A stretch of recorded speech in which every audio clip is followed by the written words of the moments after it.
Y dicho esto, y sin más prolegómenos, os quiero invitar, queridos asistentes, a adentraros conmigo en el, cómo no, proceloso mundo del procesal contencioso administrativo. Para quien ya esté familiarizado con él, ya tendrá plena constancia de ello. Para quien no, aquí va mi primera advertencia. Navegar por las aguas del contencioso administrativo es tanto más como enfrentarse, para que nos entendamos, a las 12 pruebas de Hércules. No se trata, por supuesto, de matar al león ni de descabezar a la hidra, pero sí cada hito, cada momento procesal es determinante para la prosperabilidad del recurso. Descuidarse en un solo segundo, en un solo trámite, o en lo que en apariencia semeja un simple detalle o trámite sin importancia, puede, y si no que se lo digan a más de uno, suponer el traste más absoluto de nuestras pretensiones. Por eso, este webinar, que bien podría titularse 10, 20, 30, 50 o 200 claves prácticas de lo contencioso administrativo, o cómo no estamparse en lo contencioso administrativo, pretende en definitiva poner negro sobre blanco, abordando lo que a mi juicio constituyen las 10 claves prácticas más elementales de este peculiar y particular orden jurisdiccional. En otras palabras, o lo que es lo mismo, pretendemos ofrecer una suerte de 10 mandamientos, como decía Javier hace unos instantes, un decálogo con esos 10 mandamientos esenciales para, digamos, lanzar un procedimiento contencioso administrativo con ciertas garantías de éxito o al menos de no fracaso. Hecha, por lo tanto, este primer esbozo general del contenido del webinar, a continuación, y ya de forma separada y, digamos, individual, iré desgranando cada una de esas 10 claves prácticas que os anticipaba en el programa del webinar, ¿no? La primera está relacionada con una cuestión que es esencial. Se trata de una cuestión de orden público procesal, y es el examen jurisdiccional y competencial. Pero aquí debemos ir por partes, porque digamos que jurisdicción y competencia son dos conceptos que no podemos ni debemos confundir. La jurisdicción es, por decirlo en palabras sencillas, la facultad para juzgar y hacer ejecutar lo juzgado, la potestad de administrar justicia, de decir derecho, como apunta el sentido etimológico de la propia palabra jurisdicción. Que un juzgado, un tribunal o una audiencia tenga jurisdicción en el orden de lo contencioso administrativo sobre un determinado asunto significa, en definitiva, que ese juzgado, tribunal o audiencia tiene capacidad para enjuiciar dicho asunto porque éste se encuentra dentro de su ámbito jurisdiccional. En contencioso y en cualquier orden, la jurisdicción se dice que es improrrogable. Ahora bien, ¿qué significa esto de improrrogable? Pues en esencia que ni el juzgador ni las partes pueden, sea tácita o expresamente, sustraer una cuestión a la jurisdicción competente. Por poner un ejemplo, si nos enfrentamos a la impugnación de una resolución sancionadora que impone una multa pecuniaria de 120.000 euros por parte del Ministerio del Interior, por poner un ejemplo, a una compañía de seguridad privada, digamos que esa resolución no puede impugnarse en el orden jurisdiccional de lo civil. ¿Y por qué? Porque este no tiene jurisdicción para, digamos, juzgar y hacer ejecutar lo juzgado o lo dictaminado en base a esa impugnación.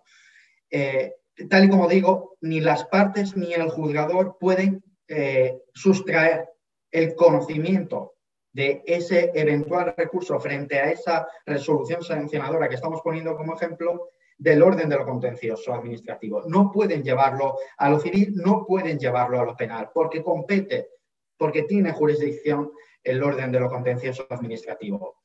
Esto hace que, como anticipaba, el examen jurisdiccional sea la primerísima de las cuestiones a analizar a la hora de interponer o de valorar la interposición de cualquier procedimiento contencioso administrativo. Se acuda como demandante o se acuda como demandado. ¿Y por qué digo esto? ¿Por qué hago esta alusión? Porque si se acude como demandante y bien de oficio o bien a instancia del demandado se aprecia una falta de jurisdicción que es posteriormente apreciada por el juzgador, el recurso se declararía inadmisible. Esto es, ni siquiera se llegaría a enjuiciar el fondo del asunto. Un absoluto fiasco, en definitiva. Y porque realmente si se acude como demandado, la posible falta de jurisdicción puede ser uno de los múltiples escollos que quepa entablar como primera línea de defensa frente a las pretensiones del demandante. Por eso es importante este examen jurisdiccional, se actúe como demandante o como demandado. Y son dos las cuestiones igualmente importantes sobre la falta de jurisdicción. La primera es que al tratarse de una cuestión de orden procesal, puede apreciarse en cualquier momento, si bien evidentemente lo habitual por la práctica procesal es que si se entabla esa excepción por parte del demandado, es que ésta se alegue bien en trámite de alegaciones previas, bien en la contestación a la demanda o a lo sumo en conclusiones. Vista esta primera cuestión importante sobre la falta de jurisdicción, la segunda es que los efectos de una eventual declaración de falta de jurisdicción son diferentes según se haya llevado a cabo la notificación de la resolución o actuación impugnada, si es que la ha habido. Me explico. Si la notificación resulta defectuosa o el demandante, digamos, ha actuado conforme a las indicaciones facilitadas en el cuerpo del recurso,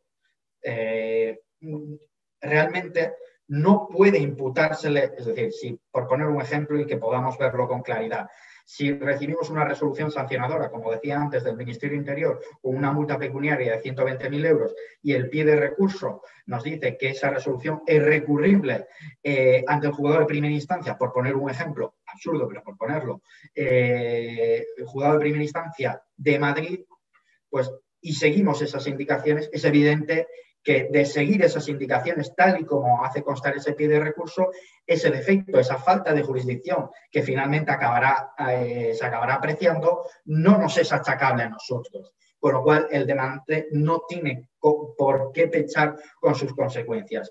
Cuestión distinta es si, por ejemplo, el pie de recurso de esa resolución sancionadora que ponemos, por ejemplo, indica que la resolución es recurrible en los juzgados centrales de lo contencioso administrativo y, sin embargo, el demandante, por poner un ejemplo, nosotros acudimos como demandantes ante el juzgado de primera instancia de Madrid.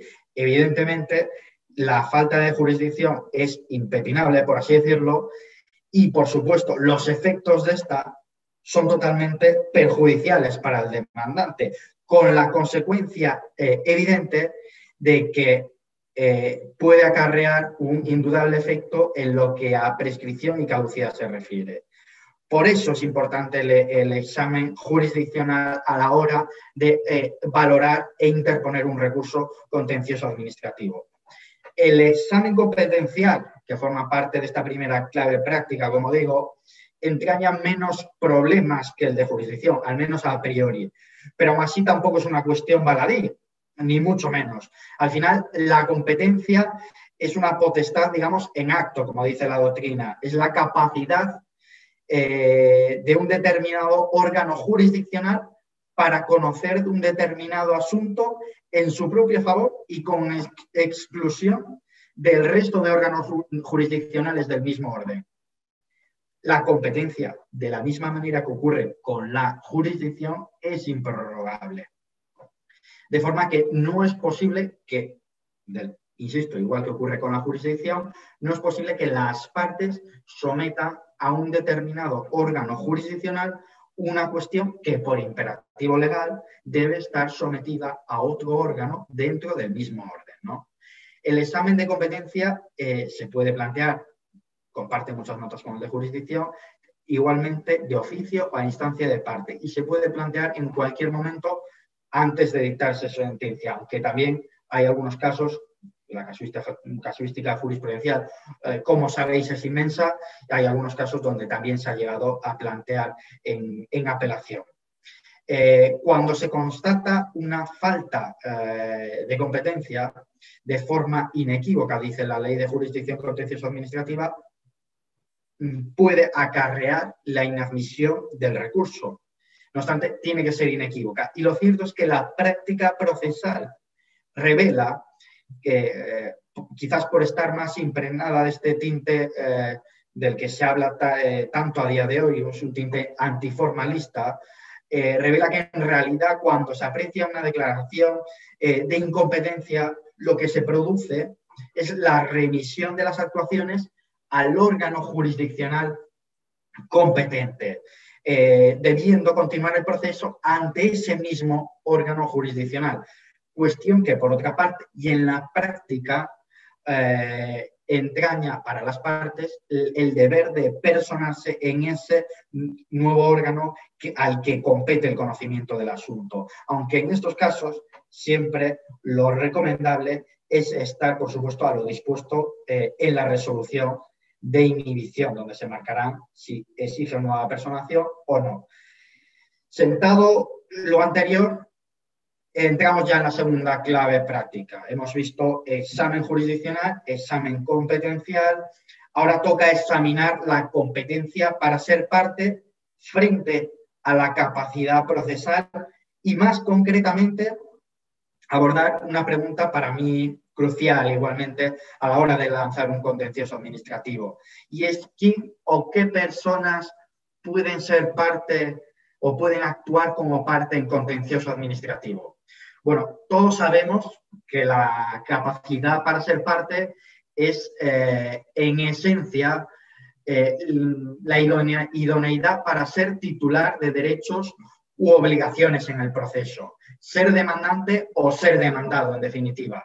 Así, podría decirse que una persona física tiene capacidad para ser parte desde su nacimiento, o como dice el propio Código Civil, una vez producido el entero desprendimiento del seno materno. Una persona jurídica tiene capacidad desde su constitución, mientras exista, por así decirlo.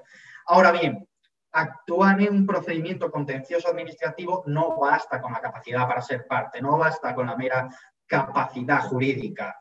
Es necesario contar con la denominada capacidad procesal. ¿Qué es la capacidad procesal? Podríamos definirlo como la aptitud para realizar dentro del proceso actos con plena eficacia jurídica, por sí mismos o representados. En contencioso administrativo, su regulación, la de la capacidad procesal, es muy sintética y de hecho se nos remite a la normativa procesal civil, y conforme a ella, lo cierto es que podría decirse que tienen capacidad procesal las personas físicas mayores de edad, las personas jurídicas y las personas jurídicas, desde su constitución. Y en definitiva, por hacer una lista enunciativa de personas que no tienen capacidad procesal o no pueden actuar como parte, al menos por sí mismas, en procedimiento contencioso administrativo, pues nos encontramos, por ejemplo, con las comunidades de bienes, con las sociedades irregulares, con las sociedades en formación, con los menores, salvo el caso de los emancipados y de aquellos cuyo ejercicio de derechos y obligaciones esté admitido por el ordenamiento jurídico. Igualmente, los incapaces, por hacer, digamos, una lista enunciativa de quienes no pueden actuar por sí mismos como parte en el procedimiento contencioso administrativo. Vale, sentado esto, hemos visto, como decía con anterioridad, examen jurisdicción y examen de competencia. Hemos visto quién puede ser parte en contencioso. Ahora, como tercera clave práctica, toca examinar otro de los aspectos esenciales y que está íntimamente relacionado con los conceptos de representación y defensa y con una pregunta que se torna muy habitual en la práctica de la abogacía en este ámbito administrativo, contencioso administrativo, y es ¿cuándo debe acudirse como abogado y procurador? ¿Es siempre preceptiva la asistencia de procurador? Bien, la respuesta a esta tan frecuente pregunta viene delimitado por lo dispuesto en el artículo 23 de la Ley de Jurisdicción Contenciosa Administrativa. Y advierto, es realmente más sencilla de lo que parece. Conforme a este precepto, debe acudirse como abogado y procurador, insisto, debe acudirse como abogado y procurador cuando se actúe ante órganos colegiados. Mención aparte, o inciso aparte, merecen las administraciones. Me refiero a la Administración General del Estado, a las comunidades autónomas y a las entidades locales, cuya representación, conforme ordena la Ley Orgánica del Poder Judicial, representación y defensa, corresponde a los letrados que sirvan en sus servicios jurídicos o a los abogados colegiados que éstas designen. Aclarado lo anterior, y enlazando con lo que señalaba con anterioridad, la asistencia de procurador no será preceptiva, no será obligatoria, sino que será potestativa allá cuando se comparezca ante órganos unipersonales. Es decir, por sintetizarlo, con carácter general, preceptiva asistencia de abogado y procurador en órganos colegiados y potestativa, facultativa, la asistencia de procurador en órganos unipersonales. La asistencia de letrado es siempre preceptiva en contencioso administrativo. Cerramos así la tercera clave práctica y visto esto, llega el momento de abordar otra cuestión determinante y es la legitimación activa. Bien, la legitimación activa es otro presupuesto esencial para la prosperabilidad del recurso.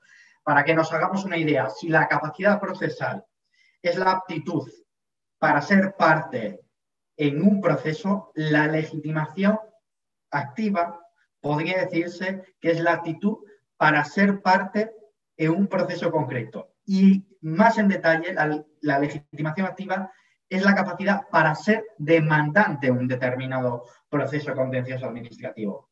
Por eso es un presupuesto esencial.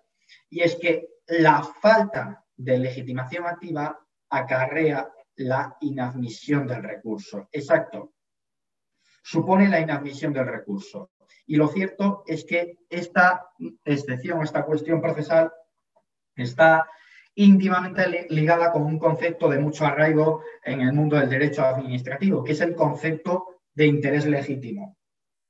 ¿Qué es esto del interés legítimo?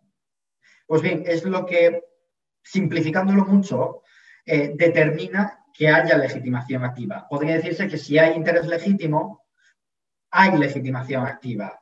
Siendo esto así, y pese a ello, lo cierto es que no hay una definición o concepto normativo de lo que constituye interés legítimo. Pero en esencia, y para que nos entendamos, el interés legítimo se asocia con la existencia de una suerte de relación entre sujeto y objeto de la pretensión. Se identifica, por así decirlo, con la potencial ventaja o desventaja que dicho sujeto, que el interesado, pueda obtener como fruto del ejercicio de una determinada pretensión contra una determinada actuación administrativa. Es un criterio jurisprudencial muy consolidado que el interés legítimo debe reunir una serie de requisitos. Entre ellos debe ser personal, debe ser actual, efectivo y concreto, señala la jurisprudencia. No puede, ahondan muchas resoluciones en este sentido, no puede asimilarse con el mero y simple interés en el cumplimiento de la legalidad. Por eso, con carácter general, demandar sin contar con el interés legítimo supone abocar nuestra acción al más absoluto fracaso. Digo con carácter general porque aquí hay que hacer otro pequeño inciso, y es que hay determinados ámbitos del actuar administrativo donde sí se viene a reconocer una suerte de, digamos, acción popular no íntimamente ligada con el interés legítimo, con el concepto de interés legítimo. Uno de ellos, por poner un ejemplo, es en el ámbito urbanístico, ¿no? Donde cualquier ciudadano, por así decirlo, cualquier administrado puede impugnar o formular un recurso contra las normas urbanísticas, normas de planeamiento urbanístico, ¿no? Sentado lo anterior, tenemos ya configurada nuestra acción. Sabemos que compete al orden de lo contencioso, sabemos que tenemos capacidad procesal, que como quiera que nos dirigiremos a una sala de lo contencioso administrativo de un Tribunal Superior de Justicia y que nos representamos a una administración pública, debemos ir con abogado y procurador, que tenemos interés legítimo y que por lo tanto tenemos legitimación activa, pero surge entonces una pregunta tan determinante como todas las anteriores, o si no más, y es ¿qué función cumple realmente el orden de lo contencioso administrativo? ¿Qué podemos pedir en él? ¿Qué pueden pedir las partes al entablar un contencioso administrativo? Bien, estas preguntas, antes de responderlas, quieren evidenciar una cosa, o quiero poner de manifiesto una cosa, y es lo importante que es delimitar el objeto del recurso contencioso administrativo. ¿Para qué? Para evitar su inadmisibilidad por múltiples causas, pero entre ellas por una posible desviación procesal o por un no agotamiento de la vía administrativa previa. Bien, ahora empezando con la primera de las preguntas que señalaba hace unos instantes, sobre qué función cumple el orden de lo contencioso administrativo. Bien, el contencioso administrativo, en términos sencillos, podría decirse que cumple una función revisora. ¿Qué quiere esto decir? Pues, en esencia, que los órganos jurisdiccionales de lo contencioso administrativo revisan que lo actuado en vía administrativa, esto es, en la antesala de lo contencioso administrativo, se ajuste a derecho. Ha de recordarse, al fin y al cabo, que hablar de derecho administrativo supone asumir una premisa esencial, y es que la administración, en su actuar, y del mismo modo que ocurre o que les ocurre a los interesados, también está sometida a derecho. Por eso, el orden jurisdiccional de lo contencioso administrativo se erige como uno de los máximos garantes del Estado de Derecho, porque revisa la actuación administrativa. Se trata de una suerte de guardián de hierro para evitar posibles abusos, posibles desmanes y mutilaciones de derechos e intereses más propios de otros sistemas no democráticos. Admitir esto, que el orden de lo contencioso administrativo es eminentemente revisor, sin perjuicio, por supuesto, del debate que se plantea a nivel constitucional sobre ello, supone que al interponer un recurso contencioso administrativo es fundamental, como anticipaba con anterioridad, delimitar con suma precisión el objeto del procedimiento, del recurso contencioso administrativo. ¿Cuál es el acto que se impugna? Así, por eso, partiendo de ese carácter revisor y en línea con ese saber con certeza y delimitar con precisión el objeto del recurso, cabe señalar, a título de ejemplo, que no es posible recurrir un acuerdo de inicio de un procedimiento sancionador. Y os preguntaréis, ¿por qué? Porque un acuerdo de inicio de un procedimiento sancionador es el primero de los actos de un procedimiento administrativo que no ha agotado la vía administrativa. De la misma manera que no puede hacerse esto, no puede aprovecharse el recurso contencioso administrativo dirigido en el escrito de interposición o en el escrito de demanda, si se inicia por la vía del abreviado, contra un determinado acto para impugnar otro acto que pueda estar relacionado con este. Hacer esto, es decir, recurrir un acuerdo de inicio, como ponía de ejemplo, de un procedimiento sancionador, o aprovechar un recurso contencioso administrativo para recurrir no la actuación que se recurre sobre el papel, sino otra relacionada con este, supone caer en un supuesto de desviación procesal o de recurso contra actividad no susceptible de impugnación, lo que en definitiva pone el énfasis en la importancia de delimitar bien el objeto del recurso, pues de lo contrario, el riesgo de que éste se vea inadmitido aumenta exponencialmente.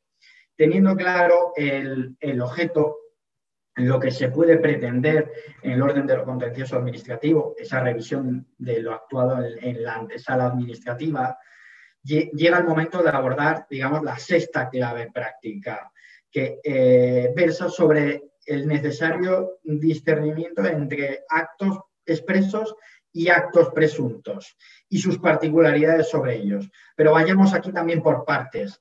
Realmente, lo primero que cabe plantear es cuál es la diferencia entre actos expresos y actos presuntos.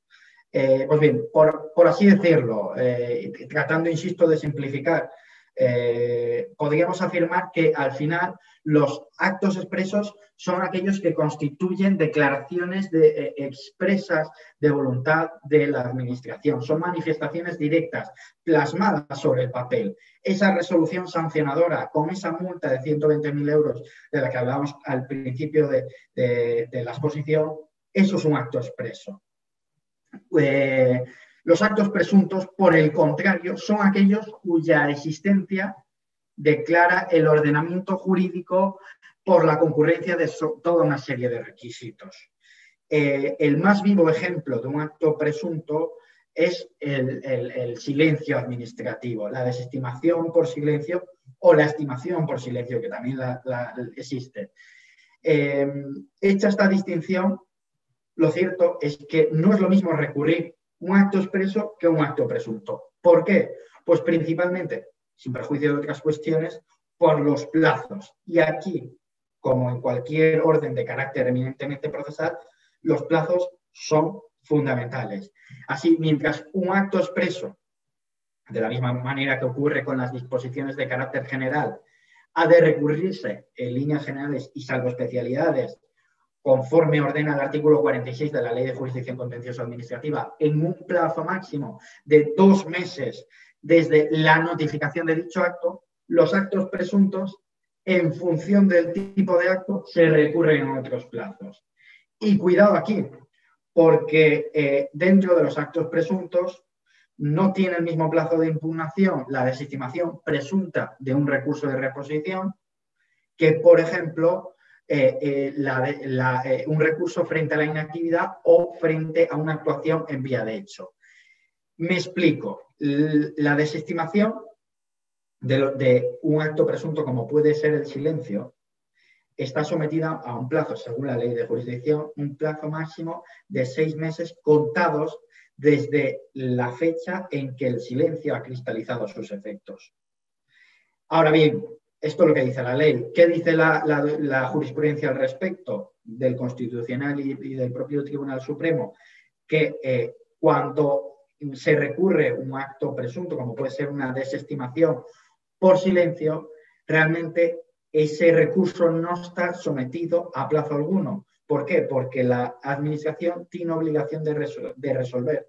Y si se incumple esta obligación, no puede entenderse que, pese a lo que dice la ley, que exista un plazo perentorio que corra en contra del interesado. Hasta aquí, claro, actos expresos 2 meses desde que se notifica, actos presuntos, concretamente la desestimación por silencio, 6 meses desde que el silencio cristaliza con todos sus efectos. Mencionaba con anterioridad la inactividad y la actuación en vía de hecho. Antes de ver realmente por qué es importante discernir entre estos 2 actos dentro de esos actos presuntos a los que me refería con anterioridad, creo que es fundamental hacer un breve parón para delimitar qué es inactividad y delimitar qué es actuación en vía de hecho. Por contextualizar, la inactividad es un tipo, digamos, privilegiado de acto presunto. Surge cuando la Administración, en virtud de una disposición general que no precisa de actos de aplicación o en virtud de un acto, contrato o convenio administrativo, está obligada a realizar una prestación concreta y no la hace. En Roman Paladino, es un supuesto en el que de algún modo se produce un incumplimiento de los deberes de la Administración. La vía de hecho, por el contrario, es una actuación material de la Administración realizada, digamos, completamente al margen del derecho administrativo. Completamente al margen del derecho administrativo porque bien se basa en una potestad de la que se carece o bien porque su ejercicio no se sujeta o no se ha sujetado al procedimiento administrativo establecido. Sentadas estos conceptos aproximados, digamos, de inactividad y de vía de hecho, lo cierto es que cuando se produce una inactividad, cuando la Administración incumple un deber y estamos ante un supuesto de inactividad, los interesados, antes de llegar a la vía contenciosa administrativa, deben formular lo que se denomina una reclamación previa. Formulada esta reclamación previa, con la ley de la jurisdicción en la mano, la Administración dispone de un plazo de 3 meses para resolverla. ¿Qué pasa si no la resuelve? Que los interesados pueden formular recurso una vez transcurridos esos 3 meses dentro del plazo de 2 meses.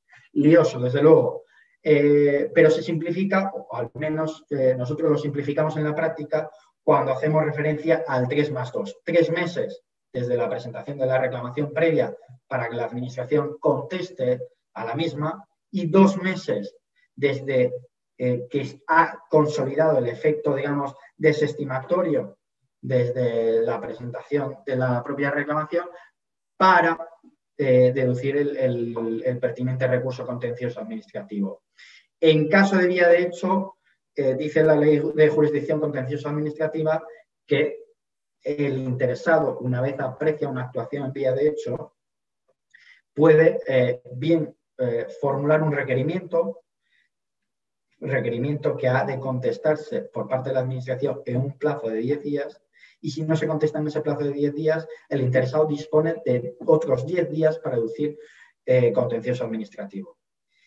Esto en el caso de que se formule el requerimiento previo. Si no se formula el requerimiento, insisto, si se formula el requerimiento 10+10, si no se formula el requerimiento, son 20 días el plazo para interponer el recurso contencioso administrativo desde que se tenga constancia de la actuación en vía de hecho.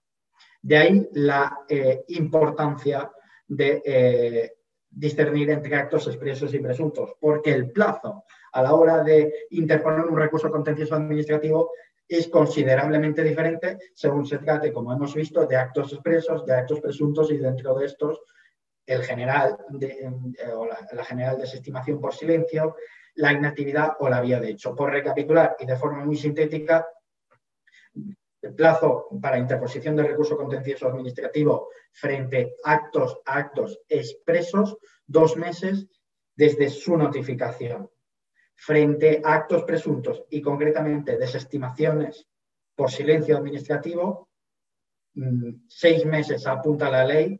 No hay sujeción de plazos según apunta la jurisprudencia del Tribunal Constitucional y del Tribunal Supremo, a la que me refería con anterioridad.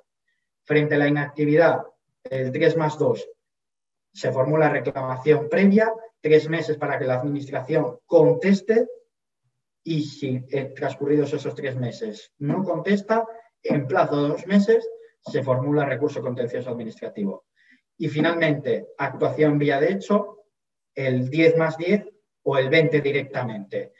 10 días se formula un requerimiento previo, 10 días para que la Administración conteste y si transcurridos esos 10 días no contesta, directamente contencioso administrativo en plazo de otros 10 días. Si hubiese requerimiento. Si no lo hubiese, recurso contencioso administrativo en plazo directo de 20 días desde la constatación de la actuación en vía de hecho. Desde luego, sé que no es sencillo, pero esos son los plazos que, digamos, con carácter general aplican en esa distinción entre actos expresos y actos presuntos. Tras los plazos y dentro de estas nociones o, digamos, claves básicas para la llevanza de un contencioso administrativo, llega el hecho detonante de todo contencioso administrativo, la interposición. La regla general del recurso contencioso administrativo es la iniciación mediante lo que se denomina el escrito de interposición.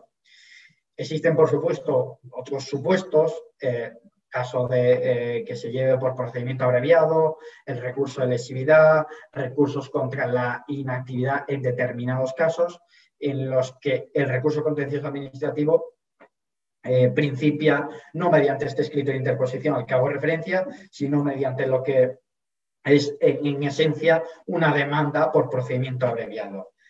Pero enlazando con lo que señalaba con anterioridad, con la interposición, ¿qué es esto de la interposición en esos procedimientos en los que el proceso se inicia mediante este escrito?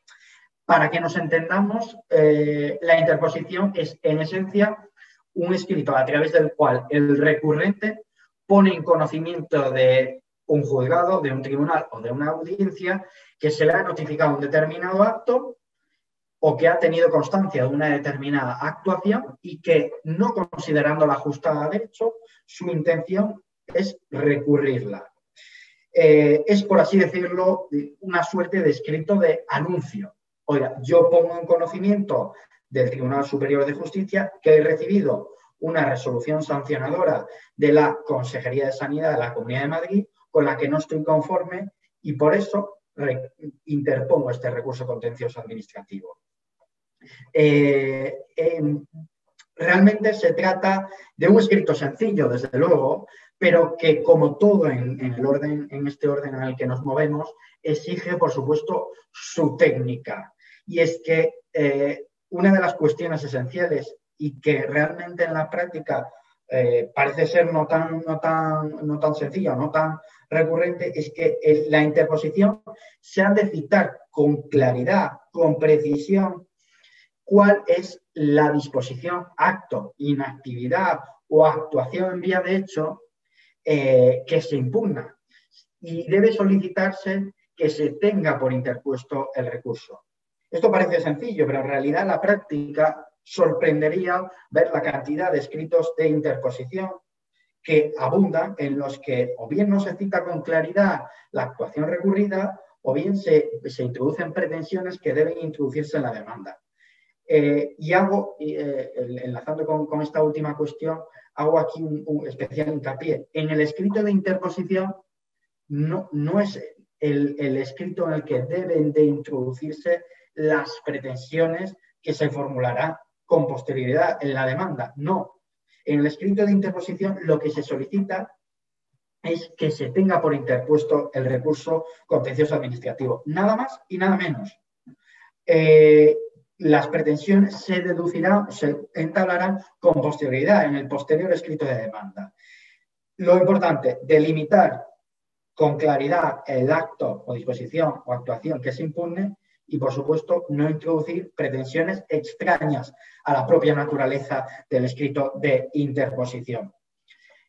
Enlazando con la importancia de la interposición, lo cierto es que el artículo 45 de la Ley de Jurisdicción Contenciosa Administrativa establece que el escrito de interposición no solo tiene que citar esa disposición, esa actuación que se impugna, sino que además es importante acompañar toda una retahíla de documentos. Y a buen seguro os preguntaréis, ¿qué documentos? Pues bien, el artículo 45 tiene un listado taxativo de documentos que deben de acompañarse junto a la interposición y son documentos sobre los que nunca debe uno descuidarse. El primero de ellos, por supuesto, el poder de representación, el poder para pleitos o la putacta correspondiente. El segundo de los documentos que cita es el documento que acredite la legitimación del actor cuando haya mediado algún tipo de transmisión del objeto litigioso. Puede ser una escritura de compraventa de una determinada parcela cuando el pleito verse sobre pues, determinadas atribuciones o no de una determinada parcela. Además de esto, ha de aportarse la copia o traslado del acto o disposición impugnada. Es decir, se tiene que acompañar la copia de la resolución, por seguir con el ejemplo que ponía desde el comienzo del webinar, se tiene que acompañar copia de esa resolución sancionadora del Ministerio de Interior por importe de 120.000 euros o del acto que se esté recurriendo en ese momento.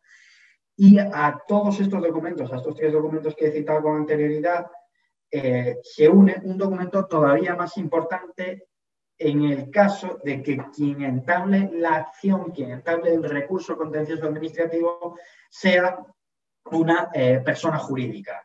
Y se trata de lo que se ha denominado popularmente como la autorización de la compañía o entidad jurídica para interponer el contencioso administrativo. La autorización para la interposición del contencioso administrativo. ¿Por qué exige la ley de jurisdicción que se aporte una autorización de una compañía, de una sociedad mercantil o de una asociación o de una fundación autorizando la interposición del contencioso administrativo? Porque la ley de la jurisdicción parte de la premisa de que debe constar expresamente identificada la voluntad de una persona jurídica de llevar un determinado acto a la vía de lo contencioso administrativo. Por eso debe aportarse esta autorización. Y hago aquí especial advertencia. No aportarla, ojo, porque puede suponer la inadmisión del recurso contencioso administrativo. De ahí la importancia de este documento.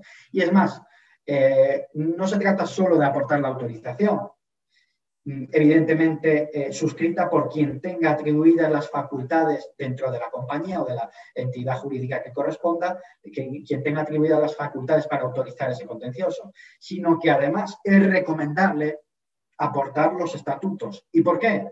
Pues fundamentalmente para evitar que, por supuesto, la otra parte pueda entablar algún tipo de argumento al respecto, pero sobre todo para que se pueda cotejar que realmente quien ha autorizado la interposición del contencioso es quien tiene facultad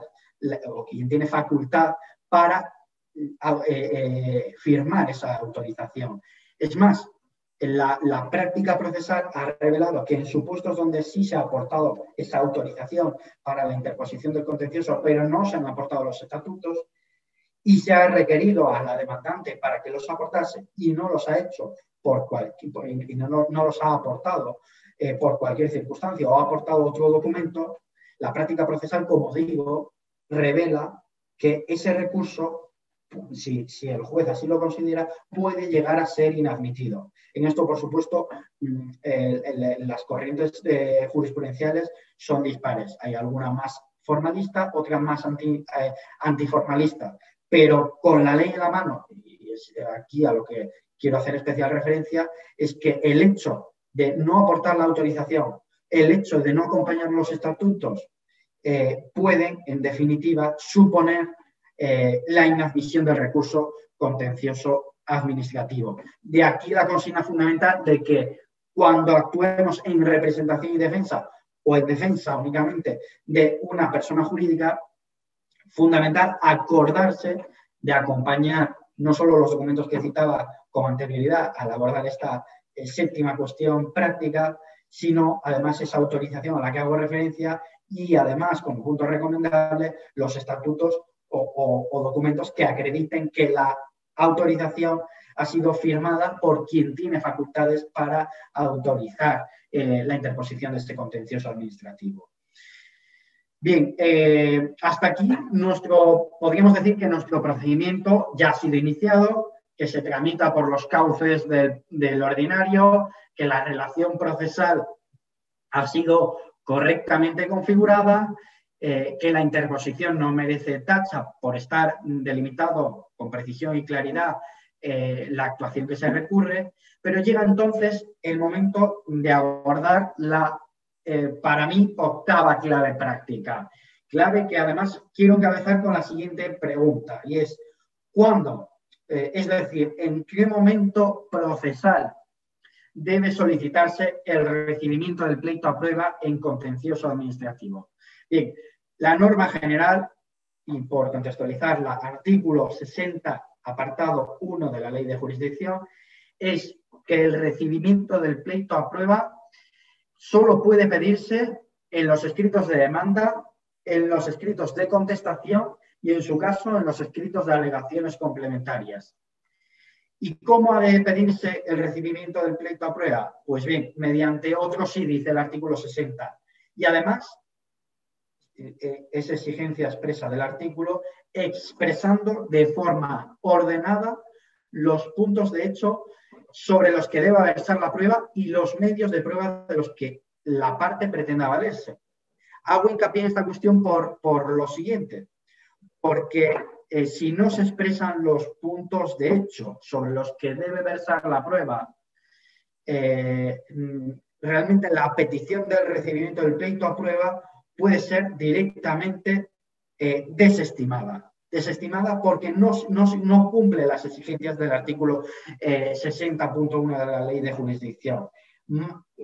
Constan en las bases de datos más de un auto, más de 2 y más de 3, inadmitiendo o rechazando la posibilidad de recibir el pleito a prueba porque precisamente el demandante o el demandado han pedido práctica de prueba, sí, han pedido sus documentales, han pedido sus periciales, han pedido sus testificales, pero no han hecho una cosa, y es delimitar o desgranar de forma ordenada los puntos de hecho sobre los que versa la prueba. Por eso hago hincapié en esta cuestión, porque no solo hay que tener claro cuándo puede pedirse el recibimiento del pleito a prueba, como decía, en los escritos de demanda y de contestación y a lo sumo en las alegaciones complementarias, sino cómo, mediante otro sí, y si no, además, dentro del cómo, relacionando los puntos de hecho sobre los que deba versar uno a uno los medios de prueba de los que pretendamos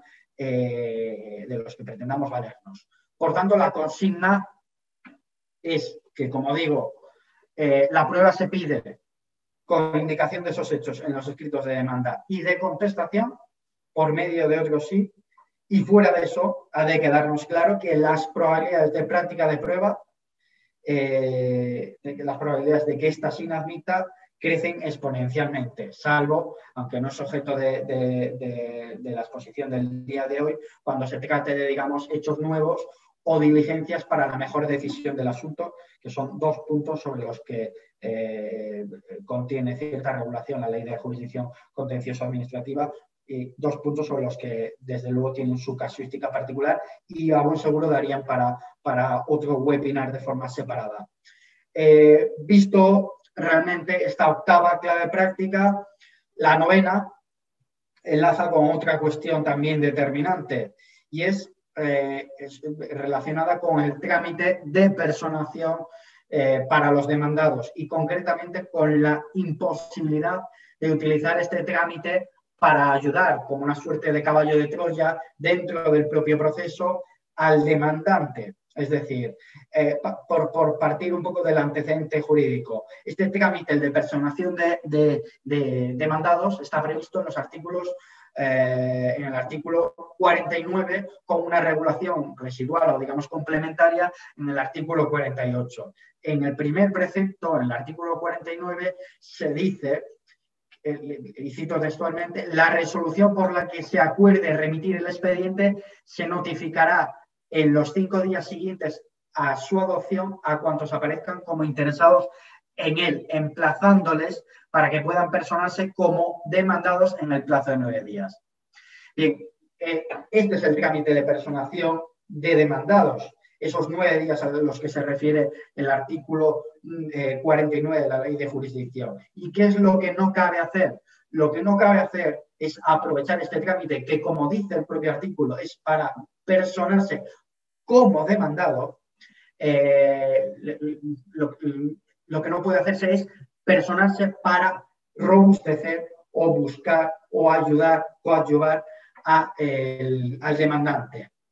Vale, esto en palabras de más de un juzgado y de más de un tribunal constituye un fraude procesal. Es una patología que en buena lógica procesal no cabe. No cabe aprovechar un trámite pensado y concebido para que alguien se una a la defensa del acto administrativo junto a la administración, para que en lugar de ello coja y se una en una suerte de alianza al demandante y atacar desde dentro, en esa figura de demandado, la legitimidad del acto que se impugna. Esto es una cuestión que es esencial tener en cuenta, porque tampoco es infrecuente que, y así lo revela la práctica procesal, que aprovechando este trámite comparezcan en procedimientos contenciosos de la más variada índole personas físicas y jurídicas que se personan como demandados, pero a la hora de la verdad lo que buscan es la estimación de la demanda del demandante. Así, por ejemplo, por poner un ejemplo muy directo, supuestos en los que Inspección de Trabajo sanciona a una determinada empresa, se emplaza como consecuencia de una determinada práctica con respecto a un trabajador. Inspección de Trabajo sanciona, se interpone recurso por la compañía y en connivencia la compañía con el empleador, donde la Inspección de Trabajo ha apreciado esta irregularidad que ha llevado a la imposición de la sanción, se emplaza al trabajador y el trabajador comparece en un contencioso administrativo, cuando competa el contencioso administrativo, como demandado, pero en realidad lo que busca, insisto, en connivencia con la empresa, es la estimación del recurso de la compañía. Lo que revela, en definitiva, esto es, como decía, una práctica procesal fraudulenta y de la que cada día más recelan nuestros juzgados y tribunales. Desde el examen jurisdiccional y competencial, la capacidad para ser parte, la capacidad procesal, los requisitos de representación y defensa, la legitimación activa, la función revisora, como decía, piedra de toque del orden de los contenciosos administrativos, la impugnación, la distinta impugnación que merecen actos expresos y presuntos, especialmente en materia de plazos, la interposición como detonante del proceso ordinario en contencioso administrativo, el momento en el que debe solicitarse la práctica de prueba y la función del trámite de personación a la que acabo de hacer referencia, y bien, aún seguro podríamos llegar a, como decía al principio de este webinar, a otras 20, 30, 50 o 200 cuestiones prácticas, pero sin duda queda la que a mi juicio es todavía la más determinante de todas y es la última de ellas, y es cómo funcionan los plazos en el orden de lo contencioso administrativo. Digo que es la más importante porque, como hacía con anterioridad, cuando abordaba la distinción entre actos expresos y actos presuntos, decía, si algo importa en un mundo procesal son los plazos. De eso somos conocedores todos los abogados, desde luego. Pero en contencioso administrativo existe una gran peculiaridad que viene representada por el artículo 128, con el que terminaré mi exposición. Y es que el artículo 128 empieza con lo que yo tildo como una gran y absoluta mentira. Dice así, los plazos son improrrogables. Esto, queridos asistentes, es, permitidme la expresión, pero es la mayor bola jamás contada. Porque si algo tiene el orden de lo contencioso administrativo comparativamente a lo que ocurre en otros órdenes jurisdiccionales, es que los plazos, muy lejos de lo que afirma este inciso inicial del artículo 128, sí son prorrogables. Me trato de explicar. En contencioso, este artículo 128 de la Ley de Jurisdicción Contenciosa Administrativa, existe lo que se ha denominado, se denomina en la práctica procesal como la caducidad. ¿En qué consiste esto de la caducidad?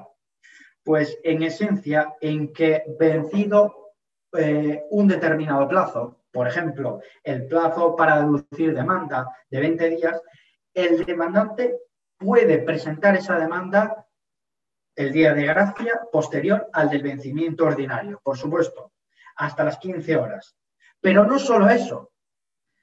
no solo eso, la caducidad obliga a lo siguiente y obliga a que vencido ese plazo ordinario y la gracia del ordinario, el letrado de la Administración de Justicia tenga que hacer una cosa, y es que éste tiene que dar por caducado el derecho y por perdido el trámite que corresponde. En el caso que planteaba, por perdido el trámite para deducir demanda.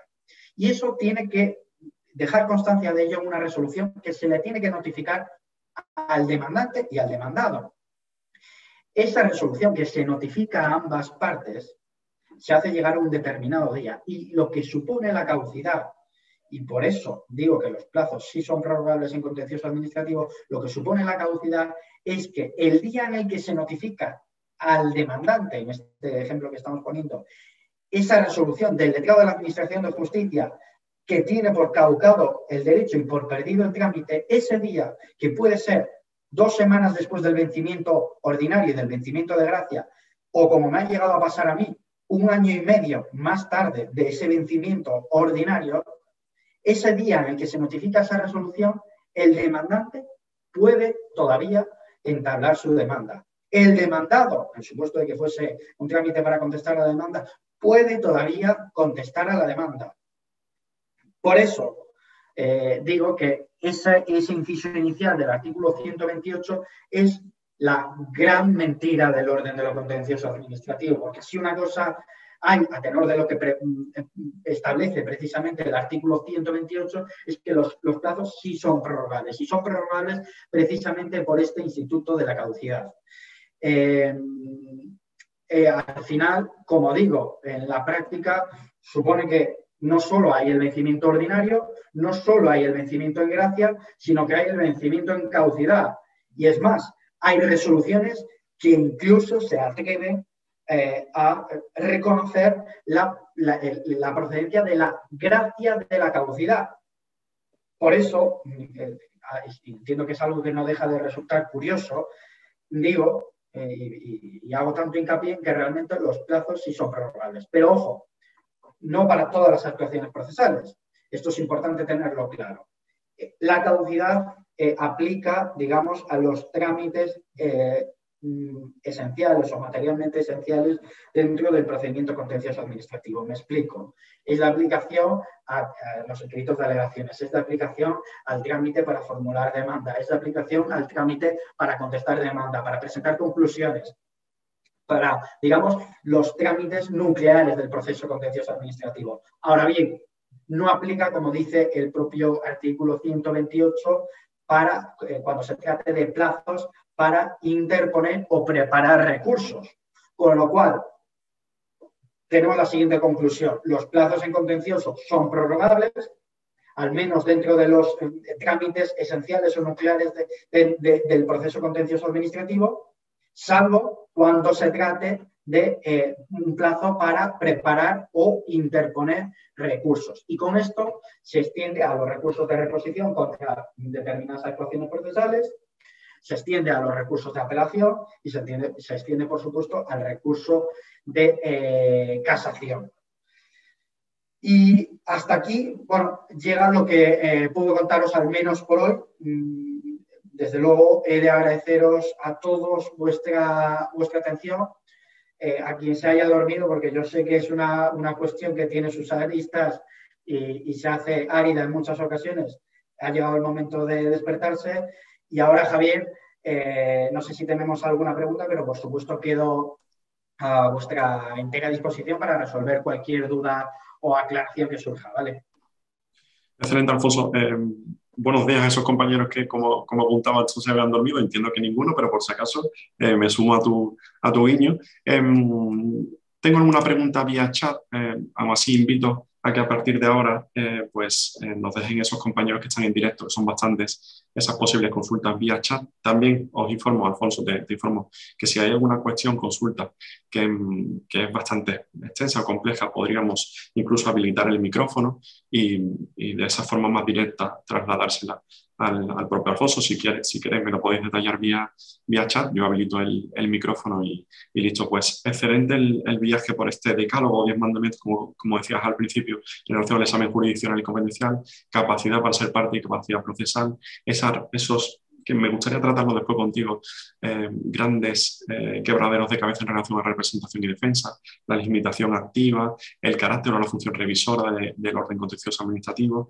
Nos vamos al punto 6 con esa batalla, ¿no?, entre actos expresos y presuntos, bastante interesante, sus plazos, la interposición del recurso. Por fin, en el punto 7, el pleito a prueba, que creo que tenemos una pregunta que ahora te trasladaré. En el punto 9 llegamos a la personación y, por último, esos cómputos de plazo y esa expresión que me apuntaba aquí, que es la gran mentira, ¿no?, ese artículo 128.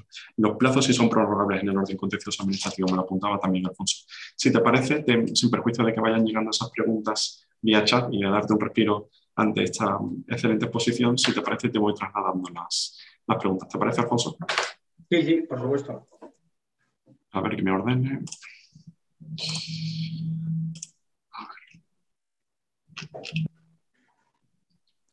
Esta me llegaba vía línea interna. Nos preguntaba Cristian en cuanto a la demanda de recurso por desestimación presunta de una nacionalidad por residencia, un año para resolver. Nos apuntaba qué sucede si presentamos el recurso y, una vez remitido el expediente administrativo, se emiten actuaciones administrativas y una resolución desestimatoria fuera del plazo para resolver. Nos preguntan, ¿no sería un acto anulable? ¿Se tendría en cuenta esa actuación para el enjuiciamiento del objeto en el contencioso? Si te parece, incluso te la puedo repetir porque entiendo que es un poco extensa. No, vamos, he entendido que bueno, tiene un procedimiento judicial donde al haberle dado traslado del expediente administrativo ha comprobado que hay una resolución posterior a la interposición del recurso administrativo y bueno, que resuelven las pretensiones, pero que no se le ha notificado a la parte, ¿no? Exacto, yo también entiendo lo mismo, eso es.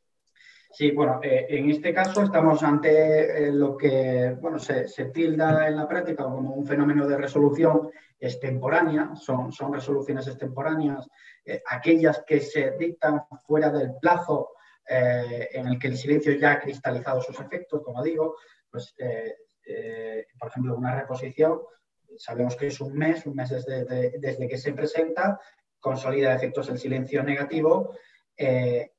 Una resolución extemporánea es aquella que se produce, por poner un ejemplo, a 5 meses vista desde la presentación del recurso de reposición. ¿Qué se puede hacer en estos casos? Bueno, aquí lo fundamental al examinar el expediente administrativo es cotejar las notificaciones que se han practicado. No es infrecuente que conste efectivamente una resolución extemporánea. Ahora bien, digo que hay que analizar la notificación porque pueden pasar dos cosas. Que esta todavía no se haya notificado correctamente al interesado, con lo cual entiendo que debería de procederse a la ampliación del recurso contencioso administrativo. También sobre esto hay un cuerpo jurisprudencial muy elaborado que ahonda en los matices que supone a nivel procesal el ampliar o no ampliar recurso en función del sentido de la resolución.